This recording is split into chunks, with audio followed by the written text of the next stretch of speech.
Okay, challenge. Let's start the lesson. Goody, ano na ba inyo? Oo, yes mo, Claire. Ako man sa'yo. Papakain nyo kay sinyo ka. Miss Patrick, bakit yung sinyo? Hala, syempre ako. Ano bababangke eh? Miss Josie, ala kahit na. Claire, bakit ako pa inyo? Baka lang ay yes, Josie. Baby girl, you are so pretty, pretty, pretty, pretty. Baby girl, you are so pretty, pretty, pretty, pretty.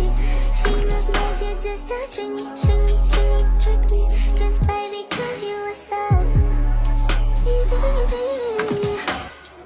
Alin babakain nyo, Miss Josie? Oo na, pwede tayo sa akin. Hala, bakit tayong danda-dahaha? Hala, bakit diba? Hala, Claire, baka inising nyo maganising kahit kasing ko latano. Ako makising makain ko di insing nyo. Ako makanising ko, apakain tayo nagabagay pakaising nyo, kaha.